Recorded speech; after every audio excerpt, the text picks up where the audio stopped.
I stood there, the sting of his slap still burning on my cheek as he stormed out of the hospital room. The cold, sterile air seemed to mock me as his words echoed in my head.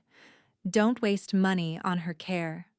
After everything I'd given him, after all the sacrifices, he saw me as nothing but a burden. But I wasn't done yet. I wasn't weak. And I'd make sure he'd never see a penny of what I worked my entire life to build. Every cent would be mine, and none of it would carry his name. Before we begin, may I ask, where in this big, beautiful world are you listening from? It's always a quiet honor to know who's sharing this space. Drop it in the comments, and don't forget to subscribe. Helen Parker's eyes flutter open, groggy and disoriented, as the harsh white light of the hospital room meets her bleary vision. The sterile, antiseptic smell fills the air. It feels like the world is too clean, too cold. She blinks against the pain in her abdomen, a dull ache from the recent surgery. But it's not just her body that hurts today. Her mind is clouded, a fog of uncertainty clouding the edges of her thoughts. The hum of the machines beside her is rhythmic, almost soothing, like a heartbeat. Her son, Mark, sits at the edge of the room, his sharp features tight with impatience. His suit, dark, expensive, clashes with the clinical white surroundings. He's tapping his fingers on the armrest of the chair, his leg jittering restlessly. He looks more annoyed than concerned. It's a look Helen knows all too well from years of difficult conversations, of a son who's never quite understood her, never quite cared. I told you this was going to be expensive, Helen whispers, her voice hoarse, barely more than a rasp. She doesn't expect much from him, but a moment of understanding wouldn't hurt.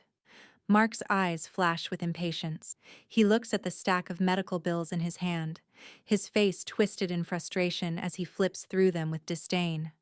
Mom, we can't keep doing this. You're draining everything, and for what? This is ridiculous. His voice is clipped, like a razor cutting through the already tense air. Helen's heart sinks, but she hides it well. She's no stranger to his cruel words, the way he always made her feel like an inconvenience. But this was different. I told you, he continues, a sneer creeping onto his lips. Hospitals love milking old people. It's a racket, and you're falling for it. Helen's fingers tremble slightly, not from pain, but from the searing hurt of his words. She swallows hard, refusing to let him see how deeply it cuts. But just as she opens her mouth to respond, to explain herself, Mark's slap cuts through the air like thunder. The sound is sickening, a sharp, echoing crack that seems to reverberate throughout the sterile room. Helen's head snaps to the side, the sting of his palm leaving a hot, pulsing welt on her cheek. The world tilts for a second. She blinks, trying to steady herself, but the room feels as if it's closing in. Mark stands over her, his eyes cold, detached. There's no remorse in his gaze, only anger. Don't waste money on her care. I'm done with this. His voice is devoid of any tenderness, the cruel finality of his words hanging in the air. The slap still stings, but what cuts deeper is the finality in his tone.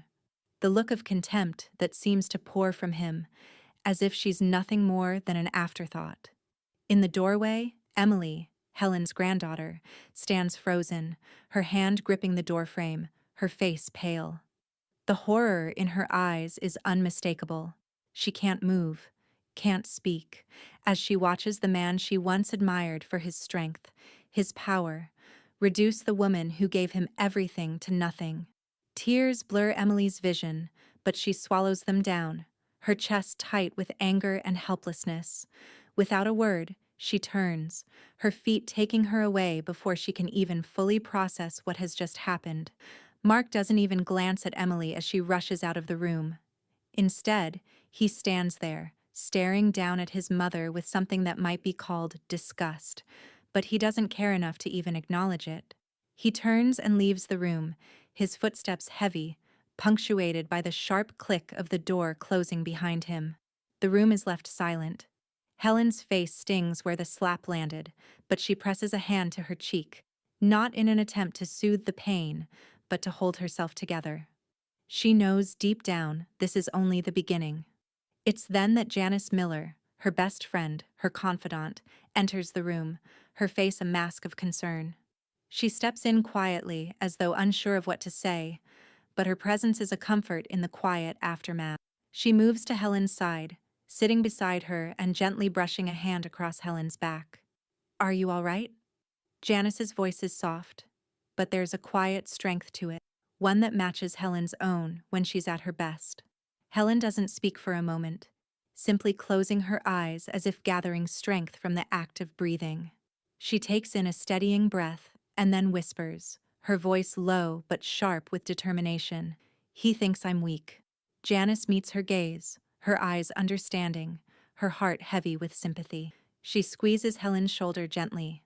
"He'll learn otherwise," Helen adds, her tone now firm, a quiet fury building behind her calm exterior. Janice nods, her own resolve hardening as she sees the fire rekindling in Helen's eyes. This fight isn't over. It's just beginning. And Helen will make him regret every second of it.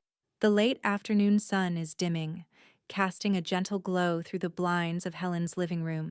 Her fingers, weathered yet steady, move carefully across the edge of the thick, leather-bound binder that Janice had brought over earlier. The binder is a collection of decades of life, wills, deeds, documents, and the weight of choices made long ago. Helen flips through the pages, her eyes scanning the carefully typed names, dates, and signatures. She's not looking for nostalgia. She's looking for something more important. It's then, at the back of the binder, she finds it.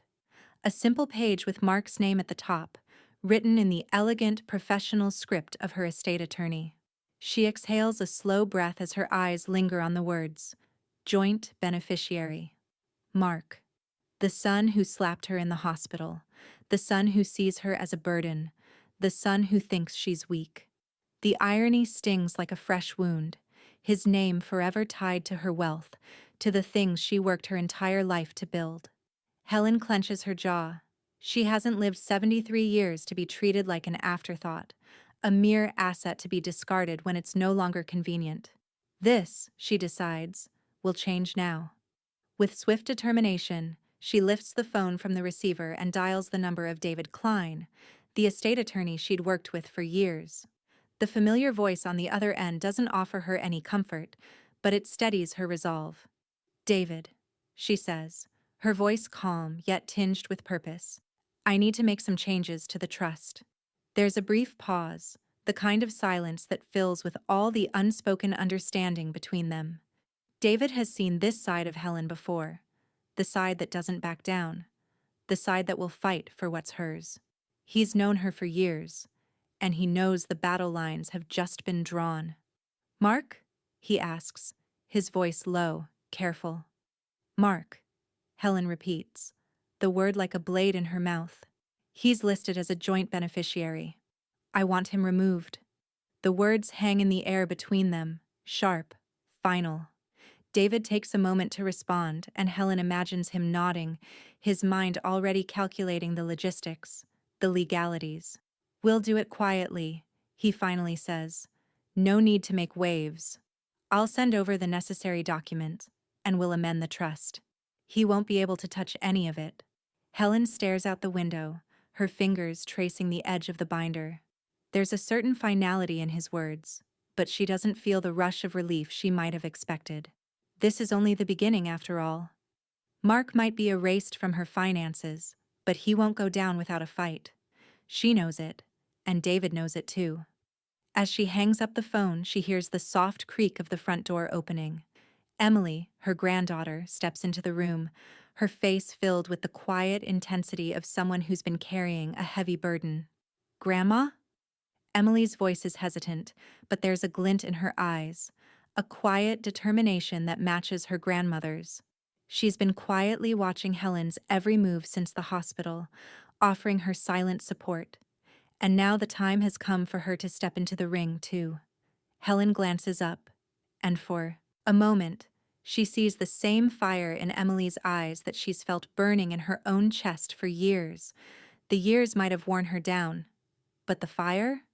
That never goes out. I overheard, Emily says softly, walking over to sit beside her. You're planning to fight him, aren't you? Helen looks at her granddaughter, her expression unreadable.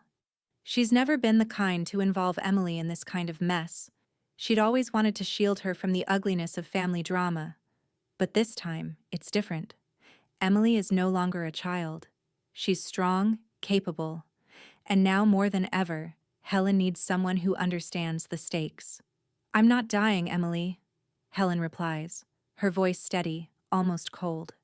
I'm cleaning house. There's a brief silence between them, heavy with unspoken understanding. Emily nods, her jaw tightening. She's ready to fight with her grandmother, to erase the stain that Mark has become. She wants to help, wants to see him get what he deserves, even if it means standing up against her own father. I'll help, Emily says, her voice firm. Helen smiles, though it's not a smile of warmth. It's the smile of someone who knows this battle won't be easy, but who is more than prepared for it. Good, she says, because it's about time someone did. As they sit together in the quiet of the living room, the weight of the coming storm settles over them. There's a strange sense of calm in the air, as though everything has already been set into motion. The pieces are falling into place, and the game has only just begun. Mark will regret ever thinking he could walk all over her. She won't let him. Not now. Not ever again. And when she's done, he'll never be able to touch a single thing that's hers. The first move has been made. But Helen knows. This is just the beginning. Helen sits at her kitchen table, the faint hum of the refrigerator and the soft rustle of the papers before her, the only sounds in the room. The binder is open again, its contents now a familiar battlefield.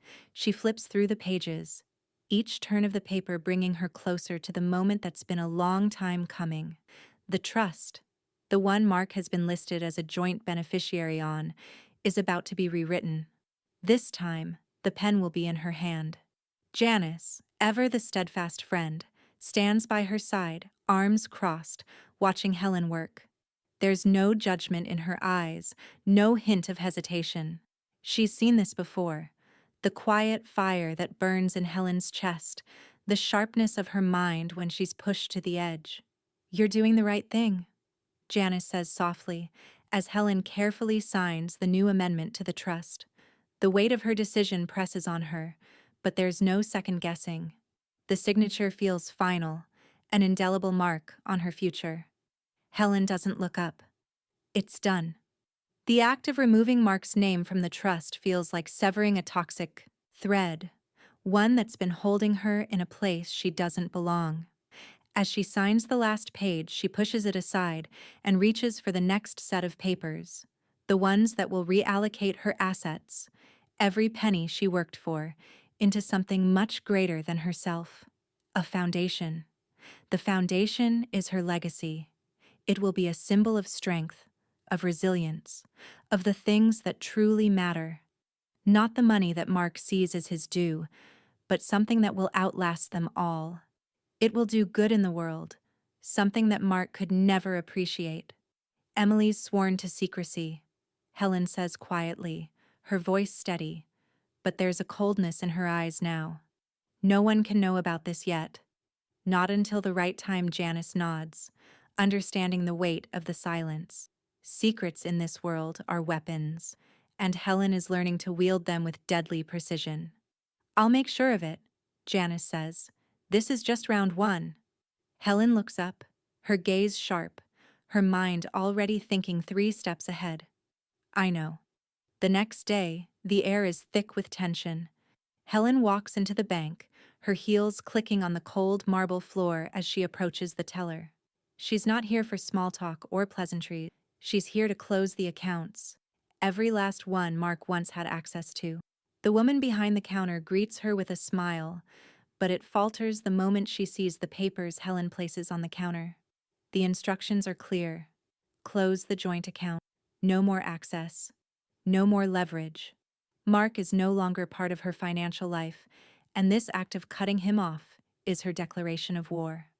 The bank representative looks at the documents, hesitating for a moment, but she's professional enough to understand the weight of the request. "This will take a moment, Mrs. Parker," she says, as she processes the forms. Helen stands still, her hands folded neatly in front of her, her expression a mask of calm. On the inside, she can feel the first glimmer of triumph. This is the beginning of the end for Mark's hold over her.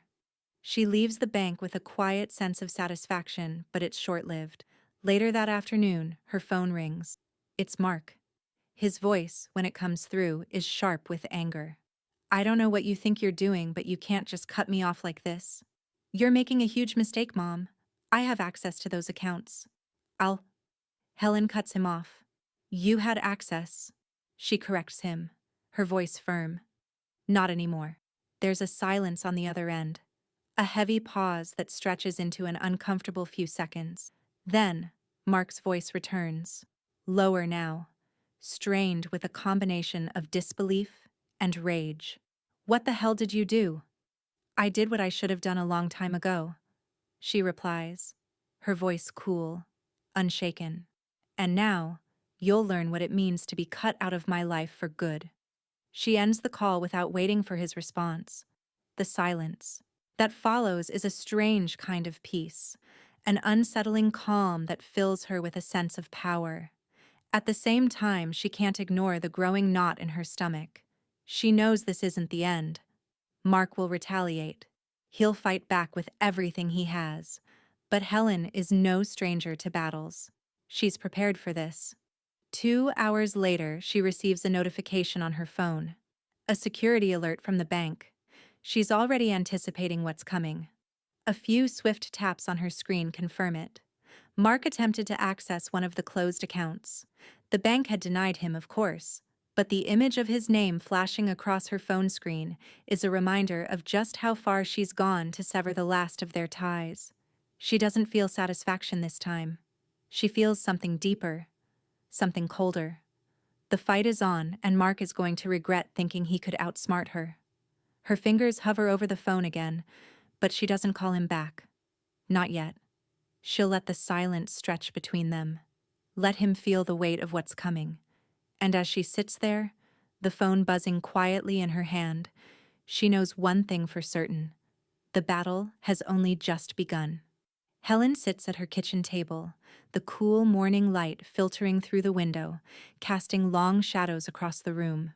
Her hands, steady and sure, wrap around her cup of coffee, but she barely notices the warmth. The papers in front of her are more important now than anything else. The doorbell rings. It's a sound she's grown used to recently. Delivery men, friends, the occasional solicitor. But today, it's different. When she opens the door, Mark stands on her porch, a thin line of sweat beading along his brow, his eyes hard as steel. He doesn't smile. He doesn't say hello. He holds a thick manila envelope in his hands, its contents sealed with the unmistakable weight of intent. "Mom," he begins, voice strained but with an edge that's unmistakable. "I'm filing for guardianship over you. You're not fit to manage your affairs anymore. The way you've been throwing your money around." His words come out in a rush, like a man who's rehearsed this 1,000 times. "You're wasting it. Recklessly. You're not in control of yourself." Helen's heart clenches, but she doesn't flinch. She's been expecting this. She doesn't need to read the contents of the envelope to know what it contains. Mark is trying to have her declared incompetent, to wrest control over her life and everything she's worked for. It's his last-ditch attempt to seize power, to punish her for cutting him off. "You're making a mistake," he continues, his voice colder now, like he's trying to convince both her and himself. "I'll have a judge see this. You'll be out of your mind in no time." Helen doesn't respond immediately. Instead, she watches him carefully, noting the way his eyes flicker with desperation. This isn't about concern for her well-being. This is about him taking what he believes he's owed. "I'll let the courts decide," she says quietly, her voice as calm as a lake at dawn. "You'll have to explain to them how you're qualified to make such judgments about me." Mark opens his mouth, but she doesn't give him the chance to speak. She steps back, letting the door swing shut in his face with a finality that hangs in the air. The next few hours feel like they stretch on forever. Helen doesn't flinch when the first letter arrives from Mark's lawyer. She doesn't flinch when the second and the third come flooding in. He's playing the long game, she knows. The legal filings, the claims of incompetence. It's all part of his strategy to paint her as weak, to turn the world against her. But Helen isn't as fragile as he thinks. The doorbell rings again, but this time, it's not Mark. It's Emily, looking anxious but determined, her face drawn with worry. She steps inside without waiting for an invitation, her eyes immediately locking on Helen's. "I heard about the petition," she says, her voice firm, but the concern is clear behind her words. "Grandma, are you okay?" Helen places the letters aside, her fingers brushing over the crisp paper, the weight of the accusation now settling in her gut. But she doesn't let it show. "I'm fine, Emily." He's grasping at straws. Emily steps forward, reaching for her grandmother's hand. "I'm not going to let him do this to you. I'll testify. I'll make sure he doesn't win." Helen looks at her granddaughter, the fire in her eyes now mirroring her own.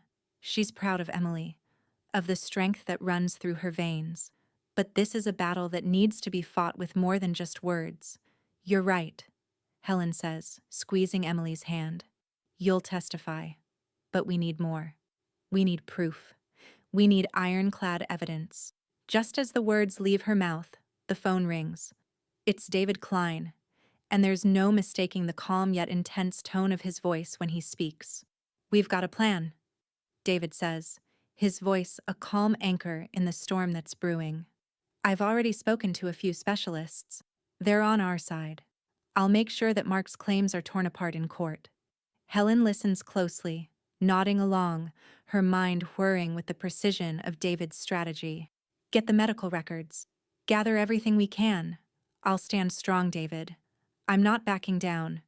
"I know you're not," he responds, a small chuckle breaking the tension. "We'll hit him where it hurts. It'll take more than a petition to break you." A few days later, they prepare for the legal battle ahead. Helen sits in the small office, surrounded by papers and folders, each one filled with her life, her choices, and her will to preserve everything she's built. She's not going to let Mark strip that away. Janice stands by her side, her hand resting on Helen's shoulder as she watches the preparations unfold. "You'll look stronger than ever in court," Janice says, her voice laced with a quiet confidence. "Mark won't know what hit him." Helen looks up at her friend, a faint smile touching her lips. "It's just the beginning. He's underestimated me for far too long. The petition is filed." The courtroom looms ahead like an unforgiving storm on the horizon. Mark may have struck the first blow, but Helen is ready to fight back with everything she's got. And as the days slip by, the tension builds. The battle lines are drawn. No one will walk away from this unscathed. But Helen is more than ready to face it. The war has only just begun. The courtroom is cold, a muted space where voices echo off polished wood and stiff, white collars. A quiet hum of whispers fills the air as Helen Parker walks to the witness stand. The sound of her footsteps on the marble floor is the only thing that seems to matter in this moment. She pauses at the base of the stand, her heart a quiet rhythm in her chest, and takes the seat that will define the next chapter of her life.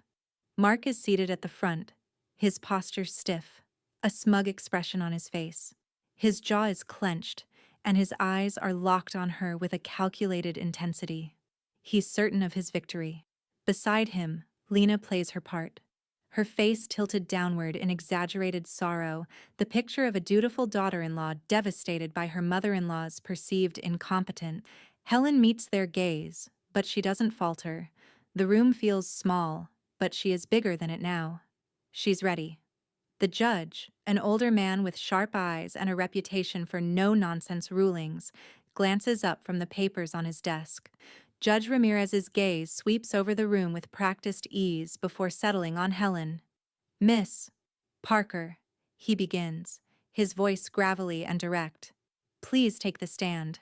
She rises, the weight of the moment heavy but not overwhelming. Her fingers grip the edge of the podium, the cool metal grounding her as she faces the court.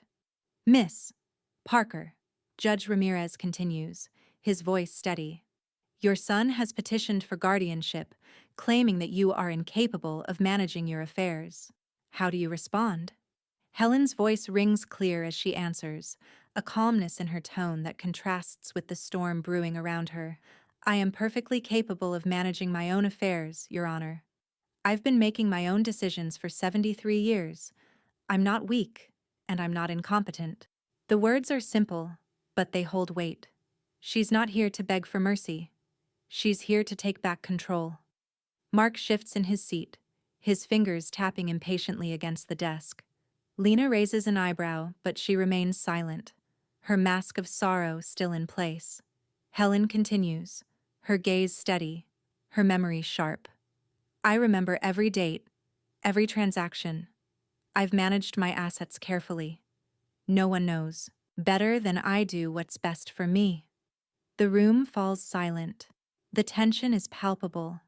Emily, sitting behind her, watches with an intensity that matches her grandmother's. She knows what this means for Helen, what it means for their family, and when her time comes, she will be ready. It's Mark's turn to speak. He stands, his posture still rigid, his voice oozing with feigned concern as he addresses the court. Your Honor, my mother has become reckless with her finances. She's been spending beyond her means. I've tried to help, but she refuses to listen. He turns to look at her, his eyes full of something that could almost be mistaken for pity. She's not the woman she once was. She can't even manage her own bank accounts. Helen doesn't flinch, doesn't react. She's heard it all before, the lies, the manipulation, but this time, she's ready. David Klein, seated next to her, leans forward with quiet intensity. Objection, Your Honor, he says smoothly. My client has more than enough evidence to prove her competent. If Mr. Parker wishes to make claims about financial mismanagement, let him provide evidence. The judge nods, signaling that the objection stands. Mark glares at David, but he doesn't respond. He knows the rules of this game. David rises from his seat, his demeanor calm but commanding. We have all the evidence we need, Your Honor, he says, pulling out a folder from the briefcase beside him.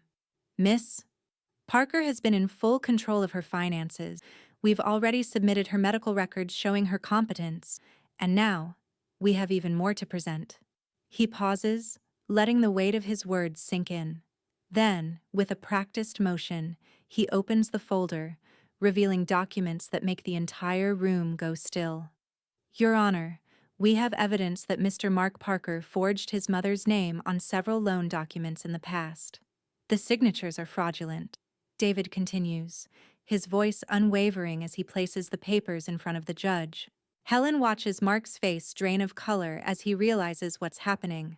His confident posture wavers for just a moment, the crack in his armor unmistakable.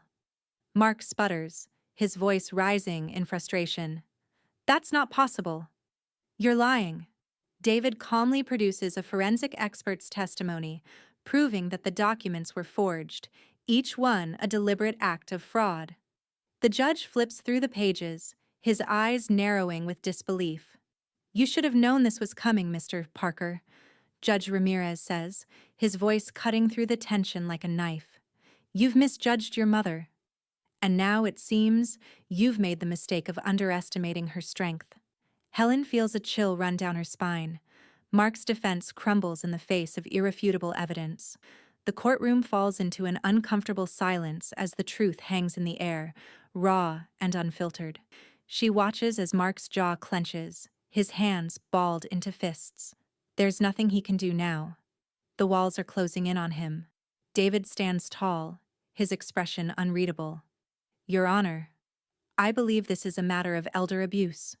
Not only is my client fully competent, but she has been systematically undermined by her own son. Mark opens his mouth to speak, but Judge Ramirez silences him with a single wave of his hand. I'll take all of this into account, the judge says, his voice firm. This court will reconvene to review the evidence in full. Mr. Parker, you may want to reconsider your next steps.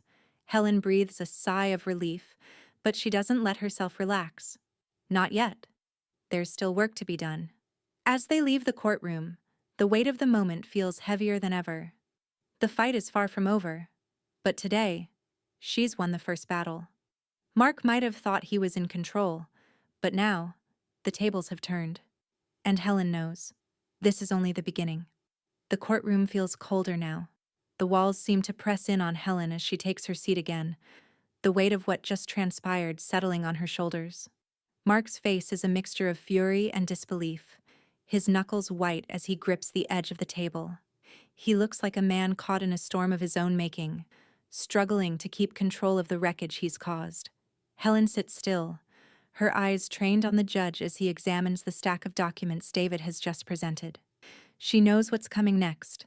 She's already won this round. But there's a part of her that's still waiting for something, some final blow that will change everything. Mark opens his mouth, but no words come out. His mind is racing, trying to find a way to salvage the wreckage, but the truth is out in the open now. The forgeries, the lies, it's all laid bare.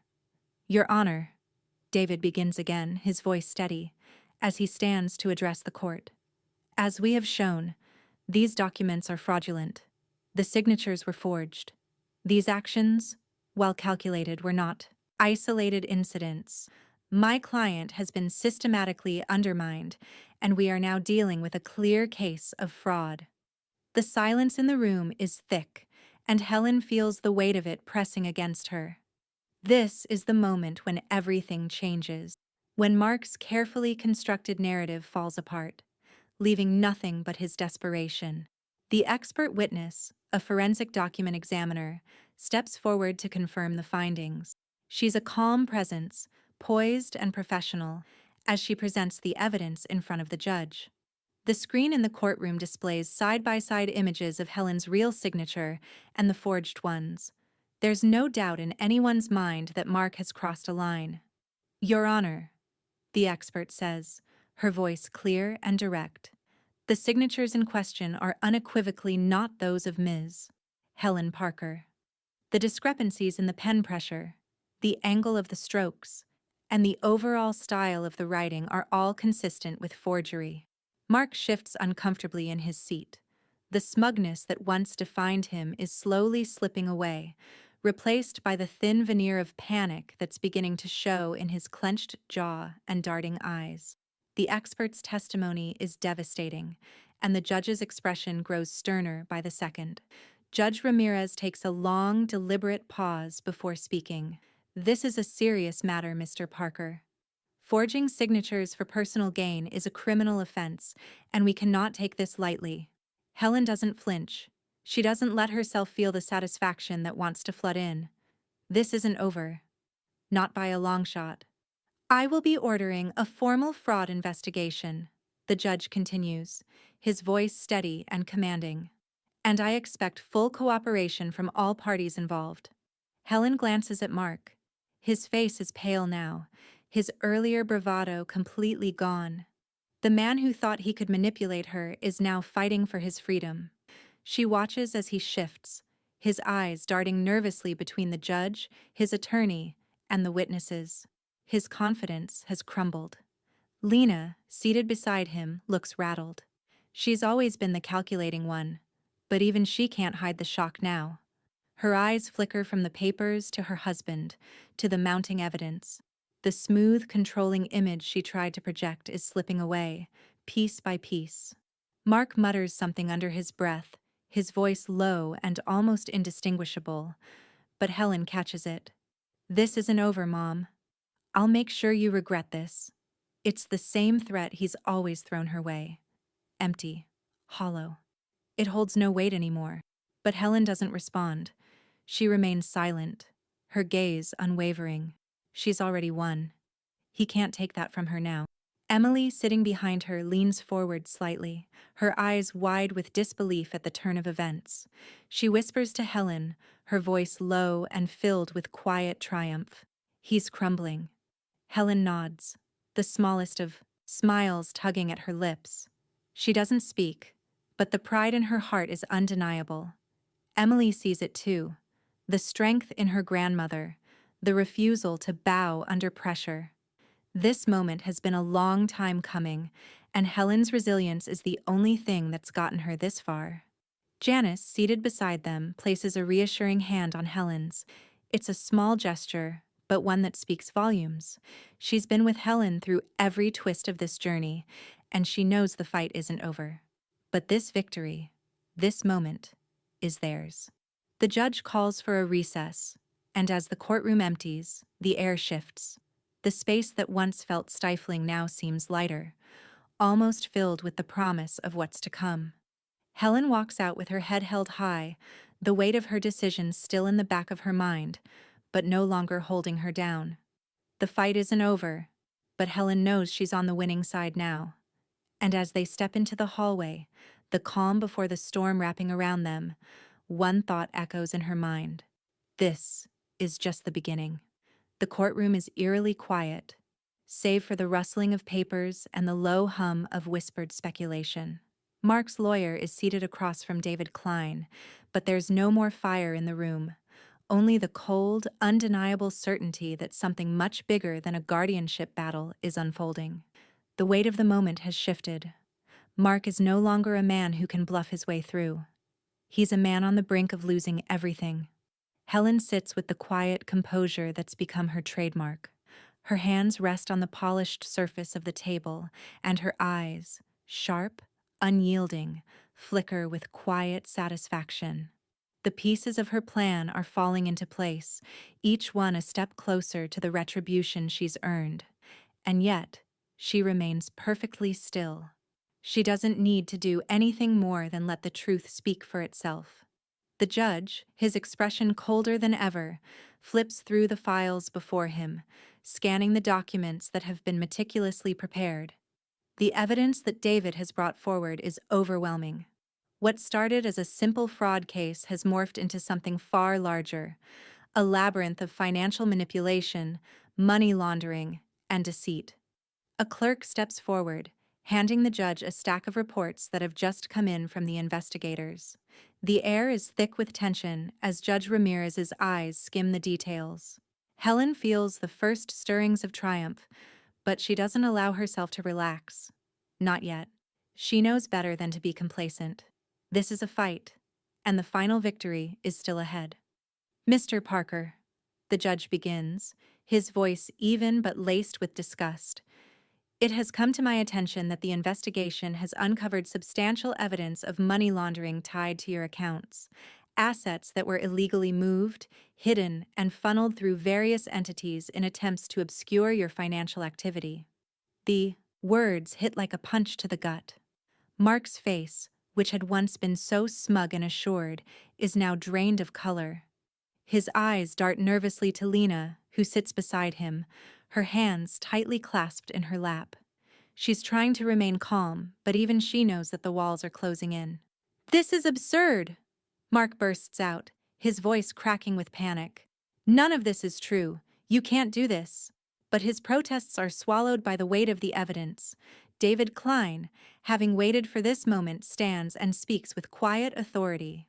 "Your Honor, we have digital proof of the transactions. From shell companies to offshore accounts, we've tracked the money trail. It's all there." Emily steps forward at David's gesture, her fingers lightly tapping a laptop in front of her. The screen flickers to life, and in an instant, the courtroom is filled with images of bank transfers, encrypted messages, and ledgers that show Mark's name, time, and time again. Helen watches as Emily, with an air of quiet determination, clicks through the evidence. The transactions are precise, each one a thread leading back to Mark. The magnitude of the fraud is staggering. Hundreds of thousands of dollars funneled into accounts he thought no one would ever trace. Lena shifts in her seat, her face pale with disbelief. She opens her mouth as if to speak, but no words come. Her husband's lies have been exposed, and in that moment, it's clear she realizes just how deep his deceit has run. "Your Honor," David continues, "this is not just a case of financial mismanagement. This is fraud. Mr. Mark Parker has been systematically stealing from his own mother, hiding money, and laundering it through illegal channels to avoid detection. He has broken the law in ways far beyond what we initially thought. The judge looks at Mark, his expression darkening. You've been using your mother's assets to line your pockets while calling her incompetent, and now we have irrefutable proof of your actions. His voice hardens. This court cannot and will not tolerate such actions. Helen exhales slowly, the anger that had simmered beneath the surface for so long finally being validated. She's no longer the victim here. She's the one in control. She doesn't need to shout or raise her voice. The evidence does the work for her. The room remains silent, save for the low hum of a murmur building among the observers. Mark is visibly shaking now, his gaze flicking between the judge and David as if hoping someone will rescue him. But it's too late. Judge, Mark's lawyer says, trying to regain some semblance of dignity. We request a continuance. This is a lot to process. We need time to evaluate these new claims. Judge Ramirez looks at him, then back at Mark, his eyes filled with disdain. There will be no continuance. Your client's actions speak for themselves. The evidence is clear. I am ordering that all of Mr. Parker's assets be frozen immediately. Pending further investigation, Mark's face falls. The final blow has been struck. There is no way to escape what is coming. Lena finally speaks, her voice trembling with frustration and rage. You have no right to do this, Mark. But she stops abruptly, her words trailing off as she realizes there is no defending him anymore. The evidence has already convicted him. Helen watches it all unfold, the control shifting completely in her favor. The slap echoes now. She whispers softly to herself. The words come out not with bitterness, but with quiet resolution. She has spent years being underestimated, but now it's clear. She is no longer the prey in this game. She is the hunter. As the courtroom empties, Helen's hand remains steady on the armrest of her chair. She doesn't smile. There's no need. She's already won the war. The fight is over. And as she walks out, the light at the end of the tunnel gleams brighter than ever. The courtroom is charged with a sense of finality, though Helen knows better than to relax just yet. The walls feel heavy today, as though the building itself is holding its breath. The trial has reached its crescendo, and Mark has one last card to play. His lawyer, with a quiet, almost defeated air, rises to make his move. This is an unjust claim, Mark's attorney exclaims, his voice strained as he holds up a stack of papers. We have reason to believe that Ms. Parker's most recent will was altered under undue influence. She was coerced into signing these documents when she was vulnerable. The words hit like a punch, but Helen doesn't flinch. The weight of the accusation is familiar, though, and a part of her had anticipated it. She knows Mark has nothing left to lose. His last desperate move to seize control is to try and discredit the will itself. The judge, a man who's shown little tolerance for games during this trial, raises an eyebrow. What evidence do you have to support this claim? His voice is sharp, almost bored. Mark's lawyer presents a few more papers, his hands shaking ever so slightly as he places them in front of the judge. We have statements from individuals who suggest that Ms. Parker was in a vulnerable state during the time of the will's signing, and these documents, he gestures to the pile on the table, indicate there was undue influence in the process. The courtroom seems to hold its breath as David Klein, who has been quiet until now, stands slowly. His presence is calm, deliberate, and measured. He looks at the judge and then turns toward the pile of accusations before him, knowing exactly what to do. Your Honor, David says, his voice unwavering, we are fully prepared to present evidence that this will was signed with complete and absolute clarity of mind. Miss Parker's mental state has been evaluated by several experts, all of whom confirm that she was of sound mind when this will was created. David reaches into his briefcase and pulls out a folder, placing it on the table with a soft thud. He then hands a copy to the judge. We also have the original trust documents, he continues. These are legally binding and signed with the full intent of Ms. Parker. Helen watches as the judge flips through the papers with interest. David's calm demeanor is infectious. His confidence seems to fill the room, a sharp contrast to Mark's lawyer, who is now visibly sweating. The will, David continues, is airtight. The trust was created over a series of meetings that were meticulously documented. We have witnesses, experts, and legal professionals who will confirm that Helen Parker was fully aware of what she was doing and that no one forced her hand in the matter. Emily, who has been sitting behind her grandmother, steps forward at David's request. The courtroom falls silent as she takes the stand. She stands tall, her hands steady despite the weight of the moment. She is not just a granddaughter here. She is a key witness in proving the integrity of Helen's decisions. Emily glances briefly at her father before she speaks, her voice steady. "I was there when my grandmother made her decisions about the will," she says, her gaze never wavering. She was clear-headed. She knew exactly what she wanted, and there was no pressure, no coercion. She did this on her own.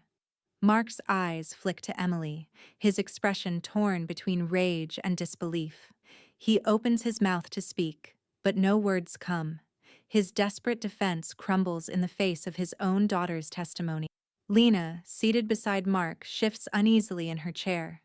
Her face is tight with frustration, her hands clasped tightly in her lap. The fury is palpable, but there's no way out. The truth has been laid bare. There's no shifting the momentum now. The judge listens intently, then looks over at Mark, who remains silent, his jaw clenched in frustration. His gaze darts from Emily to the judge, and then to the documents that have sealed his fate. "Mr. Parker," Judge Ramirez begins, his voice cold and deliberate. "The evidence you've presented is insufficient. The claims of undue influence have no basis in fact. Your challenge to the will is hereby rejected." Mark's face pales. The finality of the judge's decision hits like a thunderclap. He stands abruptly, his chair scraping against the floor with a loud screech. For a moment he looks as though he might say something, but the words are caught in his throat. The realization has set in. He's lost. "Miss Parker's wishes," Judge Ramirez continues, "will stand. There will be no contest to this." Will Helen exhales slowly, her heart thudding in her chest. The victory is hers, undeniable and complete. Mark's last-ditch effort to undo her decision has failed. As Mark storms out of the courtroom, his frustration palpable, Lena follows in a huff, her anger still simmering beneath the surface. She shoots a final venomous look at Helen as she leaves, but it's nothing more than empty defiance. Helen sits in her chair, her posture upright and proud. The fight isn't over, but the battle has been won. She has taken back control, and nothing, not even Mark's tantrums, will change that. David smiles briefly, and Emily, standing next to Helen, looks at her grandmother with a newfound respect. The bond between them now forged even more deeply in this shared victory. The judge rises to dismiss the court, but Helen remains seated for a moment longer, the weight of what she's accomplished settling in her chest. For the first time in years, Helen feels the future within her grasp. Not just the future she's built, but the peace she's earned. And when she stands, she whispers softly to herself, "It's over." The hallway outside the courtroom feels suffocating as Helen walks alongside David and Emily, her mind still absorbing the weight of the judge's final decision. Mark's challenge to her will has been rejected, and for a moment, the world feels lighter, freer. But she knows the battle isn't over. Not by a long shot. The real fight is about to begin. As they step into the lobby, Helen hears the unmistakable sound of angry footsteps behind her. She doesn't need to turn around to know who it is.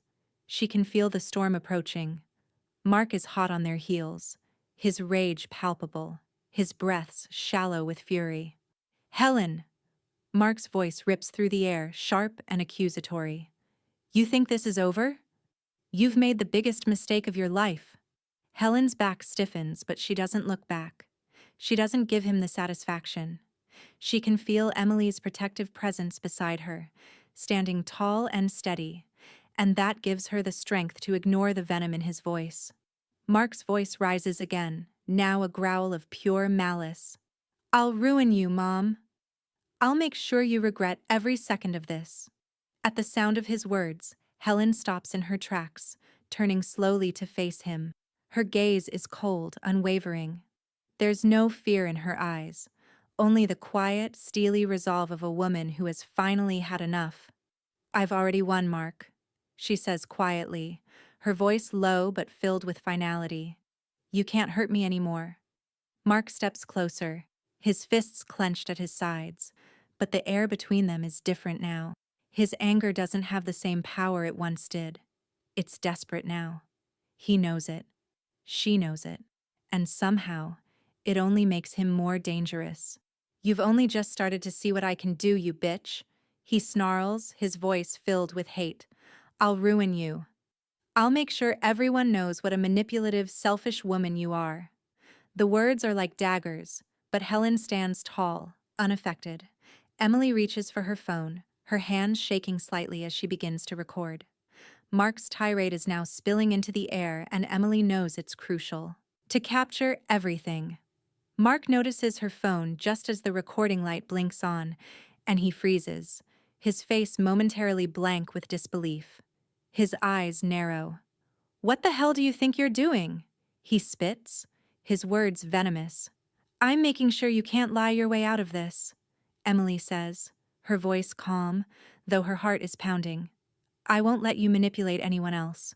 Helen looks at Emily, her heart swelling with pride. The strength in her granddaughter is undeniable. In this moment, Emily isn't just her family. She's her ally, her protector. David Klein steps forward, his presence commanding. Enough, Mark, he says, his voice firm, cutting through the tension. Your threats mean nothing now. We have evidence, and we will not hesitate to pursue elder abuse charges if you continue with this behavior. Mark opens his mouth to respond, but the words die in his throat as he looks around, realizing the room is watching, that his outburst has lost its power. He's isolated, exposed. The judge's voice echoes from the hallway, and it's clear he's not far behind. This kind of conduct will not be tolerated. If you continue to harass Ms. Parker, I will issue a restraining order against you. Mark's face twists with anger and frustration, but there's nothing left for him to do. He knows the game is up. His last resort has failed. The pieces are falling apart, and he's scrambling to hold on to the shards. Helen, feeling the weight of the moment, looks at him one last time. You've done enough damage, Mark. I'm done. As she turns to leave, David follows closely behind, the calm center of their storm. Emily stays by Helen's side, her phone still recording, ensuring that nothing will be twisted or manipulated. The following day, news of Mark's threats spreads quickly, and the court responds with swift action. A restraining order is issued, and Mark is banned from contacting Helen, his last weapon stripped from him. But even with this victory, there's something lingering in the air. A sense that Mark hasn't yet shown his true hand. But just as Helen allows herself to breathe a little easier, she receives another shock. An auction notice for Mark's home arrives in the mail. It's a final, bitter twist. Mark's debts have caught up with him, and his house, once a symbol of his power, is about to be foreclosed on. Helen stares at the notice in silence. The moment feels almost surreal. This was once the home that held so many memories, and now it's slipping away from Mark. Days later, at the auction, Helen stands with Emily and Janice, her eyes fixed on the proceedings. She's already made up her mind. As Mark's former home is listed, the bidding begins, but Helen doesn't hesitate. She raises her hand.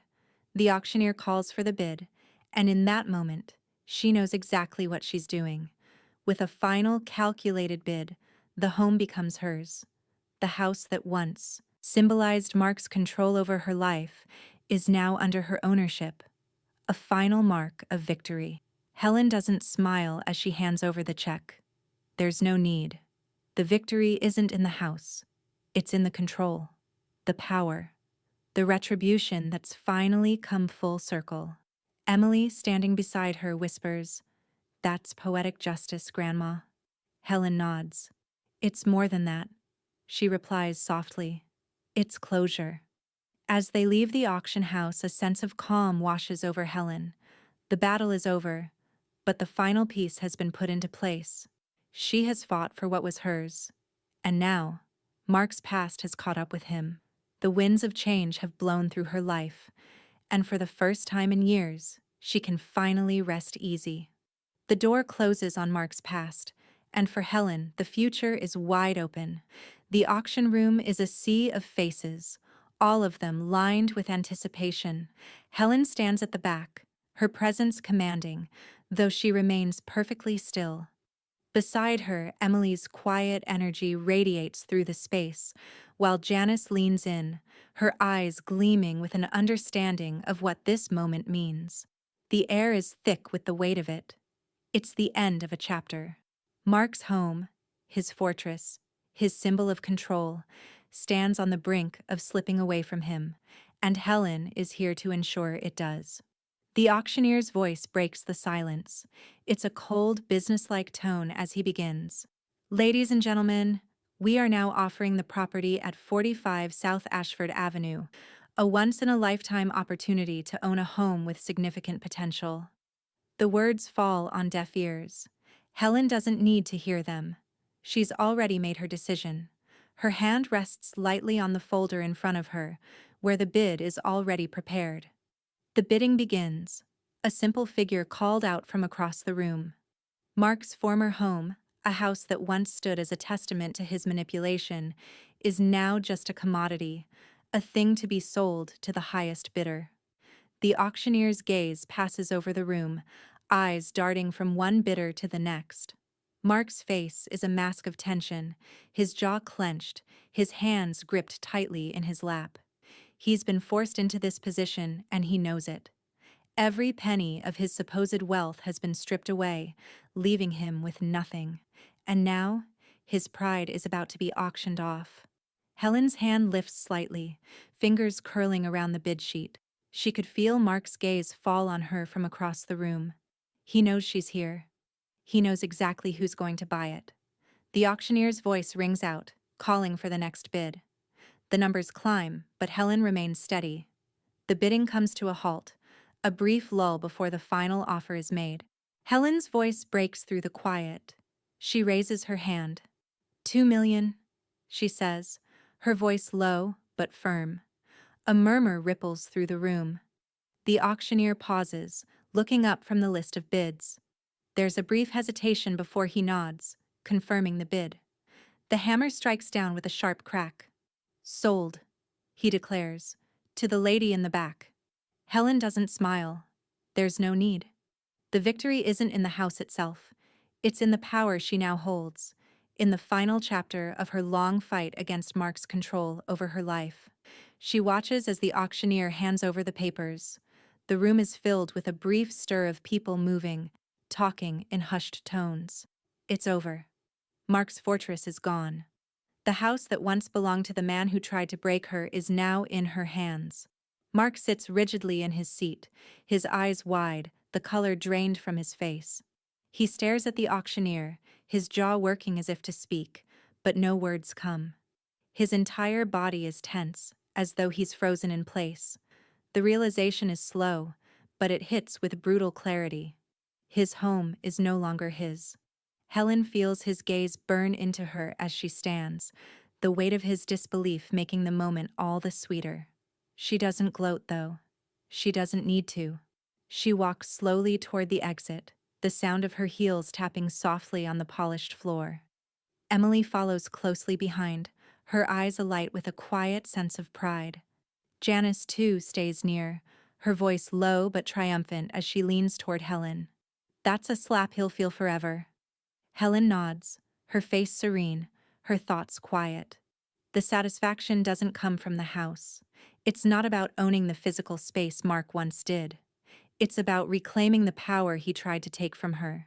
This home, now under her name, is the final symbolic piece of his dominance being shattered. The front doors of the auction house swing open, and the sunlight catches Helen's face as she steps out into the world. The battle is over, and for the first time in what feels like forever, she feels the weight of her decision settle into place. She's won. And as the door closes behind her, Helen whispers to herself, "He'll never have the power again." The weight of victory begins to settle heavily on Helen as she watches the unfolding of Mark's downfall in the headlines. It starts with a small news piece, a mugshot of Mark Parker, his face pale, eyes wild with fear and defeat. His normally perfect suit is wrinkled, his hair unkempt. It's the first time anyone has seen him like that. Broken, exposed. The mugshot is plastered across every major news outlet, a stark contrast to the polished image he once portrayed. Once a man of wealth and power, Mark now seems a shadow of himself, reduced to nothing more than a criminal in the eyes of the public. The very image he'd cultivated for years now crumbles with every passing second. Helen watches it all from her living room, her phone resting quietly on the table before her. She doesn't need to read the headlines. She knows what's being said. Mark Parker, former businessman, arrested on charges of fraud and money laundering. His sins, his lies, now exposed for the world to see. Lena is gone. She disappeared the moment the truth about Mark's financial crimes became public. The humiliation was too much for her to bear, and her departure is as sudden as it is complete. It's as if she's vanished into thin air, leaving Mark to face the consequences of his actions alone. Helen feels a quiet sense of satisfaction as the phone rings with news updates, but there's no celebration in her. The fight was never about vengeance. It was about reclaiming control, about setting the scales of justice back into balance. Emily enters the room just then, her arms opening wide before Helen even has a chance to stand. The two of them embrace, and in that moment, Helen allows herself to feel it. The strength of their bond, the love that has guided her through this storm. "You did it, Grandma," Emily whispers, her voice filled with quiet awe. "You really did it." Helen holds her close, breathing in the scent of her granddaughter, feeling the warmth that has always made her fight for the future.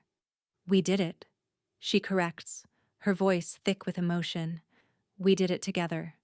Janice, standing in the doorway, watches the scene with a smile, her eyes filled with pride. "You turned pain into fire, Helen," she says, her voice soft but powerful. "I've seen you fight. I've seen you rise. And now, you've burned all the lies away. Mark's no longer the man he thought he was. You've shown the world what true strength looks like." Helen looks at her friend, her steady gaze unflinching. "It wasn't fire," she says, her voice quiet but resolute. "It was balance. The scales tipped, and they'll never go back to where they were." The room feels lighter now, as though the shadows have finally begun to lift. Mark's image is being stripped from the public eye, his wealth and reputation shattered like glass. His last remaining asset, the house, is no longer his, and his name, once feared, is now a whisper of disgrace. David Klein, who has been her unwavering ally through all of this, arrives later that afternoon to put the final nail in the coffin. With Mark's financial empire crumbling and all legal proceedings winding down, David's work is nearly complete. He steps into the room, shaking his head with quiet disbelief at the turn of events. "I never thought I'd see the day," he admits, "but here we are." "The case is closed, Helen. Mark will face the full consequences of his actions." Helen nods, her expression calm, though there's a sense of quiet relief behind her eyes. "And the money?" she asks. David hesitates, but then nods. "It's being seized, and the funds will be used to pay back those he's wronged. It's not the kind of victory I expected, but it's the right one." The weight of it all begins to settle over Helen, but she doesn't feel defeated. She feels peace, a calm she's never known before. She's won not because of money or power, but because she fought for her truth. And in the end, that's all that matters. As the sun sets, Helen sits alone in her living room, staring out the window. The house is quiet, still. The once frantic whirlwind of legal battles and threats is now behind her, and for the first time, she lets herself simply be. She runs her fingers over the smooth surface of the table, a gentle motion of release. Her life, her future, has been carved out in this moment. The past is a shadow, and she has walked out of its reach. For the first time in years, Helen feels like she can breathe again. And as she leans back in her chair, she whispers softly to herself, "It's finally over." But even in this peace, the lesson stays with her. There's strength in silence, in knowing when to fight and when to let go. And in that quiet strength, Helen Parker has become something no one can ever take from her: unbreakable. The office smells of ink and old leather, a faint hum of life outside the walls. But here, inside this room, it's quiet, and all that matters is what's about to be set in motion. Helen sits at the desk, her hands steady on the documents before her. Her life, everything she's fought for, is about to be solidified with one final decision. David Klein sits across from her, the weight of the moment hanging between them. He's been with her every step of the way, and now, with Mark defeated and his past sins exposed, it's time to ensure that the future Helen has built is unbreakable. "Helen," David says, his voice calm but with an air of finality, "this is the last piece. Once you sign, Mark is erased. The foundation is yours, and Emily will be its sole heir and trustee. The legacy you've built will outlive everything else." Helen nods slowly, her mind drifting to the battles she's fought. The betrayal, the lies, the years of being underestimated. Now, the final act of reclamation is before her. She glances at the will, her eyes scanning the carefully worded clauses, the structure of the foundation that will outlast her. Emily, standing beside her grandmother, looks at the papers with quiet pride. The weight of the moment is not lost on her. She's not just Helen's granddaughter now. She's the future. She's the one who will carry forward Helen's legacy, the one who will protect it, nurture it, and ensure that Mark's shadow never touches it again. As Helen picks up the pen, her hand doesn't waver. The signature flows smoothly, each stroke an act of defiance against the past that once threatened to swallow her. The ink is final, the line drawn. "This is it," Helen says, her voice thick with emotion but steady with purpose. "No one can touch this now." David leans forward, his eyes, scanning the documents one last time. "It's done.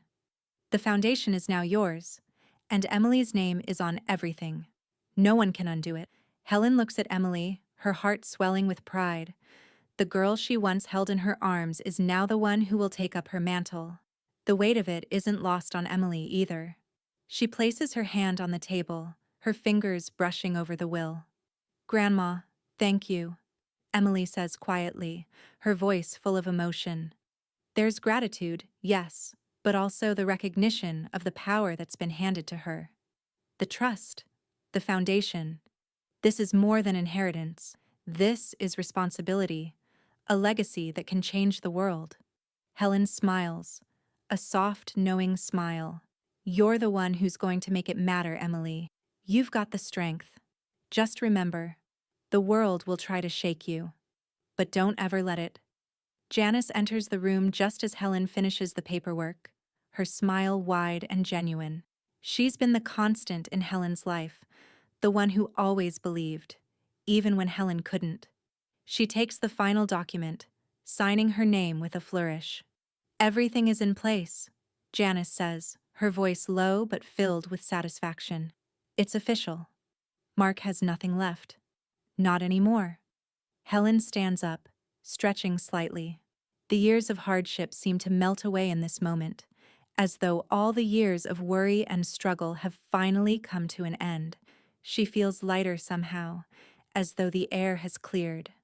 "I spent my whole life trying to protect what was mine," Helen says softly, more to herself than anyone else.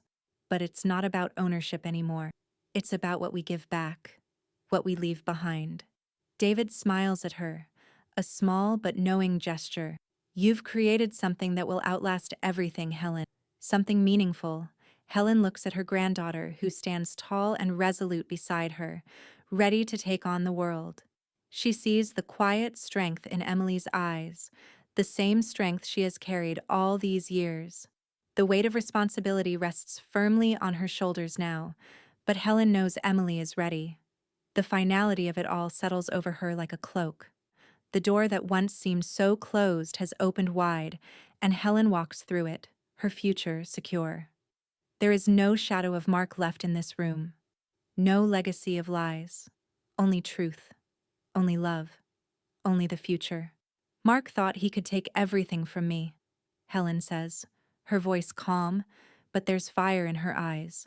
But I've learned the hard way that nothing lasts forever. And now, I get to decide what the future will look like.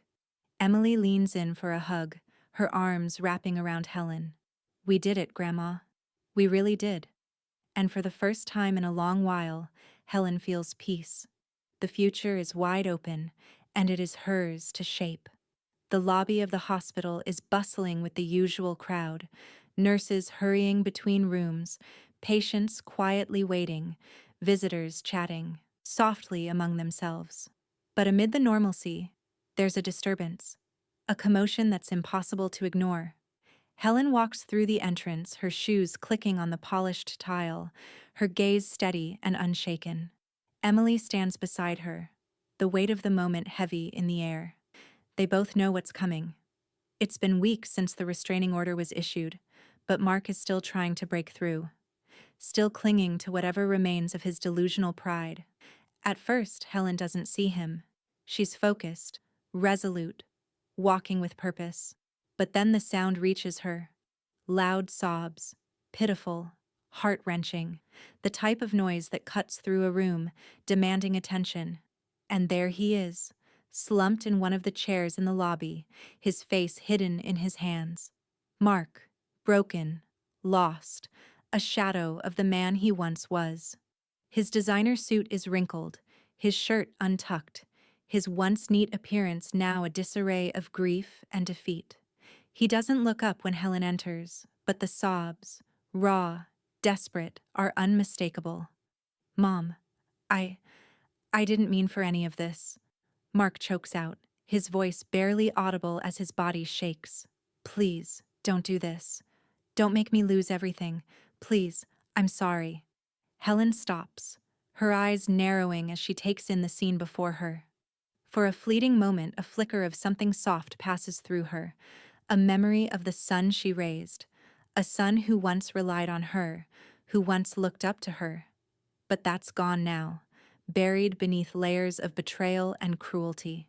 Mark, Helen says, her voice cold, emotionless, cutting through the noise of his sobs. The word lands like ice in the space between them. He looks up, his red-rimmed eyes locking onto hers. There's a desperation in his gaze, a raw, guttural need for redemption. But it's too late. She knows this. He's already shown who he is, and he will never get the forgiveness he seeks. I don't want your apologies, Helen says quietly, but with a finality that echoes through the room. Her gaze is unwavering. I gave you everything, and you threw it all away. Mark's mouth opens, as if to plead once more, but the words die on his lips. He can't argue. He can't win this. The weight of his actions has crushed him, and no amount of remorse will change that now. Emily, who has been standing just behind her grandmother, watches with a steady gaze.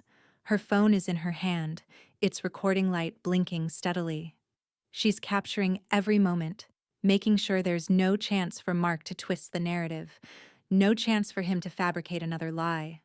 Security steps forward, two burly guards approaching Mark's broken form. They don't say a word. They just move toward him with the kind of silent authority that makes it clear this moment is over. Mark looks up at them in disbelief, his eyes flickering between the guards and Helen. Please, Mark whispers hoarsely as they approach. I need help. I can't. But the words trail off, and one of the guards reaches down, gently but firmly guiding Mark to his feet. You need to leave, Mr. Parker, the security guard says quietly. You're not allowed here.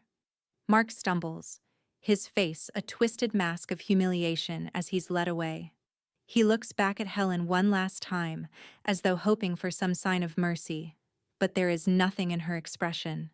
No pity, no forgiveness, just the cold truth of the consequences of his action. The guards escort him out, and the lobby returns to its usual pace. But for Helen, the world has shifted. She has drawn the line. She has won this battle. The moment passes, and Emily looks at her grandmother, her expression soft, but full of understanding. Helen's shoulders relax just slightly as she watches Mark disappear through the doors. She's done what she set out to do. The past is no longer holding her hostage. I don't want to see him again, Helen whispers, more to herself than to Emily. Not ever. Emily nods. He's gone, Grandma. For good, Helen takes a deep breath, her gaze steady as she surveys the hospital lobby one last time. She turns toward the exit, her feet light, despite the weight of everything that's happened. The storm is finally over. A few days later, Helen's name makes headlines again, but this time it's for something entirely different. News outlets report that Helen Parker, the woman who had fought so long for her dignity and justice, has made a monumental donation to the hospital. Millions. Millions of dollars donated to the hospital's charity fund for abandoned seniors, a cause close to Helen's heart. A gesture of strength. A symbol of what she has always believed in, caring for those who are forgotten, standing up for the vulnerable, making sure no one is left behind. The hospital, once a place of personal turmoil, is now a testament to her legacy, a space she has transformed with her generosity, her resilience, and her resolve. Helen watches as the news reports roll in. She smiles faintly. It's not about the money. It's never been about the money. It's about redemption. It's about giving. Even when the world has taken so much, her future is secure now, not in wealth or power, but in the love she's given, the legacy she's created, and the peace she's found within herself. And as she stands there, staring at the latest news on her phone, she whispers, her voice thick with purpose, "This is the last time I'll ever look back." The ceremony is everything Helen had imagined, and nothing like she expected. The hospital lobby is filled with reporters, doctors, nurses, and staff, all gathered to witness the unveiling of the Helen Parker Care Wing, a wing that will serve those who are abandoned, overlooked, and forgotten, just as Helen once felt in her darkest moments. The golden plaque gleams in the soft light of the ceremony hall, a tribute to a woman who has fought for her truth, for the powerless, for the voiceless. The press stands in a tight cluster, snapping photos, recording interviews, eager to capture the woman who turned her pain into something larger, something meaningful. Helen stands beside Emily, her proud granddaughter, now the trustee of the foundation that will carry on her legacy. Emily's face is a reflection of the woman who raised her, strong, calm, and steady. But there's something new in her eyes, something born from a fire that Helen has kindled in her. David Klein stands nearby, quietly observing the scene. He's been there from the beginning, from the moment Helen first decided to take control of her life, and now he watches with the same respect and admiration in his eyes. This is no longer just a legal victory. It's a testament to a life well lived. "Thank you all for being here today," Helen says, stepping forward to the microphone. Her voice rings out clear and firm, carrying across the room. She looks out at the crowd before her, but her gaze feels focused, inward. It's the first time in a long while that she's allowed herself to simply be the woman she has fought so hard to become. "When I started this journey, I didn't know what the end would look like," she begins, her voice softening with the weight of the past. "I didn't know how the pieces would fall. But I knew one thing. I knew I could choose how I lived the rest of my life. And that meant taking back what was rightfully mine, my dignity, my future, and my right to make a difference." The room falls silent. All eyes are on her. But it's not pity that they see. It's respect. And it's earned. "Today," Helen continues, "this wing, this building, is a place for those who have been cast aside. It's a place where people, real people, can come and feel seen. We often forget that the elderly are more than just statistics, more than just numbers in a ledger. They are our history, they are our families, and they deserve care, compassion, and respect until the very end. The applause starts softly but grows louder with each passing second. Helen's heart swells with the pride she's so rarely allowed herself to feel. This is it, the culmination of everything she's worked for. Not wealth, not power, but the knowledge that she has changed lives. Emily, standing next to her, is beaming, but there's something in her gaze that speaks volumes. She's proud of her grandmother, yes, but there's something else in her eyes, a quiet recognition of the immense responsibility she's about to shoulder. She steps forward, raising her hand to steady the plaque before the crowd. The ribbon is cut, the plaque revealed, and the Helen Parker Care Wing is now a symbol of her triumph, a monument not just to her past pain, but to her future. The press gathers around, asking questions, eager for a sound bite. They want her story. They want to know what drives this woman, what fuels her. But Helen answers only one question. I didn't do this for glory. I did it for those who can't fight for themselves. I did it because I was once one of them. Later, as the press clears, Janice approaches, her eyes twinkling with pride. You turned a slap into a movement, she says softly, her voice filled with awe. Helen smiles, a deep, knowing smile, one that doesn't need words to explain it. She's fought not just for justice, but for something more. Balance, peace, a future that doesn't have to be shaped by the hands of others. It was never about vengeance, never about revenge.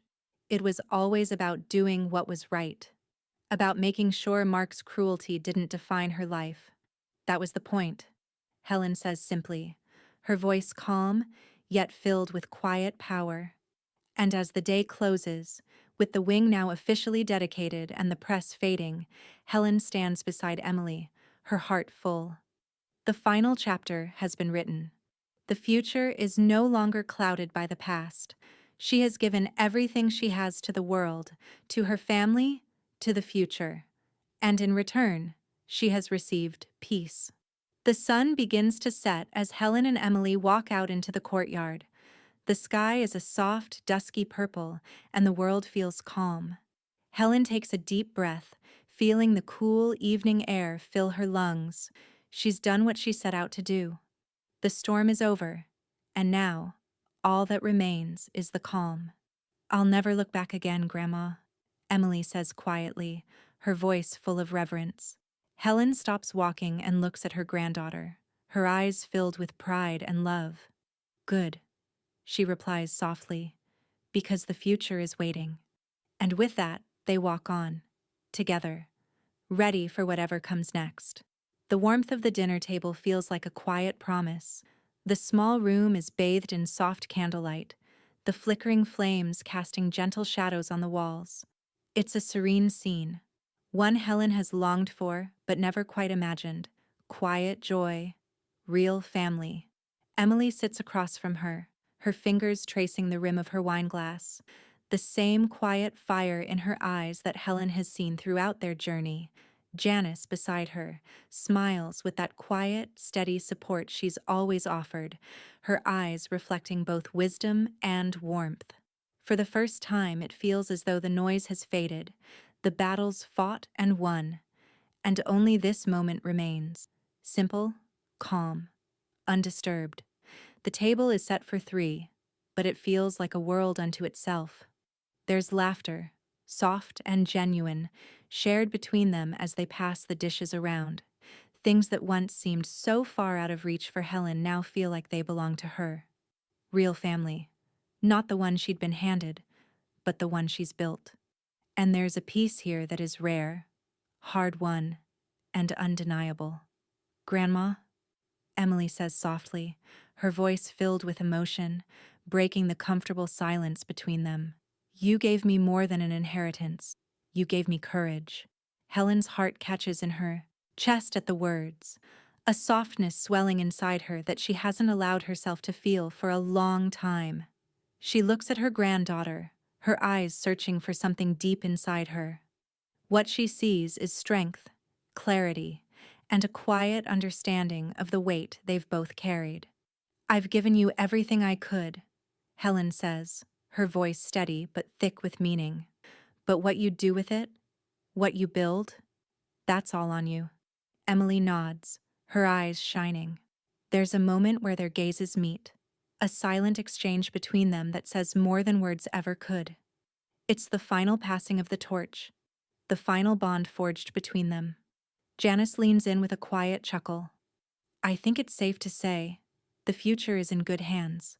Helen smiles, her fingers brushing the edge of the trust documents that rest on the table between them. The foundation is set, the legacy built, and now, the future is secured. Not just for Emily, but for everyone who will benefit from what she started. "I spent every cent right," Helen murmurs softly, her gaze lingering on the document. The final, irrevocable decisions that have shaped everything. Every dollar, every word, every action taken. It was never about revenge, never about proving Mark wrong. It was about building something that would last, something that would make sure others never had to feel the way she had. Her eyes lift to meet Janice's, and there's a quiet understanding between them. They've seen each other through every low, every painful decision. And now, at the end of it all, there's nothing but this calm, this moment. Janice raises her glass slightly, a silent toast to everything they've accomplished. Helen does the same, lifting her glass to meet hers.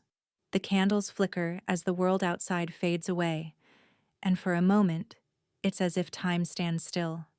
Emily watches them, her expression contemplative but content. The path forward is clear, and she knows what it means to carry this forward.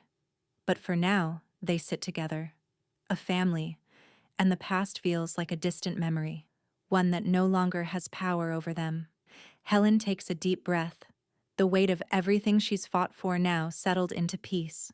"Mark slapped me in the hospital," she says, her voice low but firm, carrying a finality that rings with truth.